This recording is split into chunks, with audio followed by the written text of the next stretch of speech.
होली का त्योहार नजदीक है और इसी के साथ केंद्रीय सरकारी कर्मचारियों के बीच एक नई उम्मीद भी जगी है। चर्चा है कि त्योहार से पहले सरकार उनकी सैलरी से जुड़ा बड़ा फैसला ले सकती है।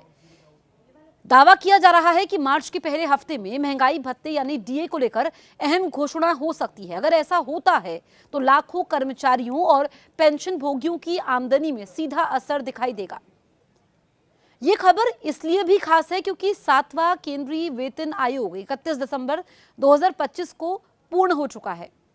अब सबकी नजरें 8वें वेतन आयोग पर टिकी हैं।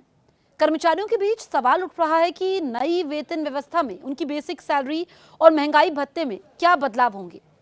आमतौर पर महंगाई भत्ते में साल में 2 बार संशोधन किया जाता है। पहला बदलाव जनवरी से लागू माना जाता है, जिसकी घोषणा अक्सर मार्च में होती है। दूसरा संशोधन जुलाई से लिंक रखता है, लेकिन इसका ऐलान त्योहारों के आसपास, खासकर दिवाली के समय होता है।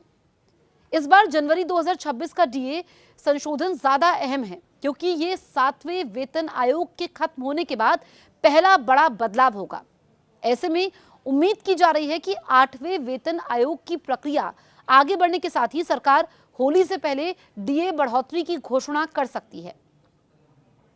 दिसंबर 2025 तक महंगाई भत्ता 58% था। यह दर जुलाई से दिसंबर 2025 की अवधि के लिए 3% की बढ़ोतरी के बाद तय हुई थी। अब महंगाई दर और मौजूदा हालात को देखते हुए यहां पर फैसला लिया जा सकता है। जनवरी 2026 से 2% और बढ़ोतरी की चर्चा है। अगर ऐसा होता है तो डीए 60% तक पहुंच सकता है।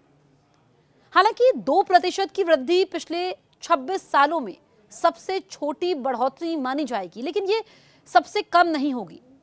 जनवरी 2000 में केवल 1% की वृद्धि हुई थी।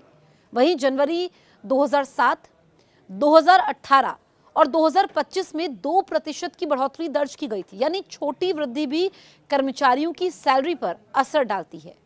डीए बढ़ने से न सिर्फ मासिक वेतन बढ़ता है, बल्कि पेंशन और एरियर पर भी सीधा फायदा मिलता है। सरकार ने 3 नवंबर 2025 को 8वें वेतन आयोग के लिए टर्म्स ऑफ रेफरेंस जारी किए थे। आमतौर पर जब नया वेतन आयोग लागू होता है तो मौजूदा महंगाई भत्ते को बेसिक सैलरी में जोड़ दिया जाता है। इसके बाद नई वेतन संरचना में डीए की गणना 0 से शुरू होती है। पिछले सभी वेतन आयोगों में यही प्रक्रिया अपनाई गई और इस बार भी ऐसा ही होने की उम्मीद है। इसका मतलब यह है कि मौजूदा 58 या संभावित 60% डीए भविष्य में नई बेसिक सैलरी का हिस्सा बन सकता है, जिससे शुरुआती वेतन में बड़ा बदलाव दिख सकता है। आप इस बारे में क्या सोचते हैं? आपकी क्या राय है? हमें कमेंट करके जरूर बताएं। और अगर अभी तक आपने हमारे YouTube चैनल को सब्सक्राइब नहीं किया है, तुरंत सब्सक्राइब करें।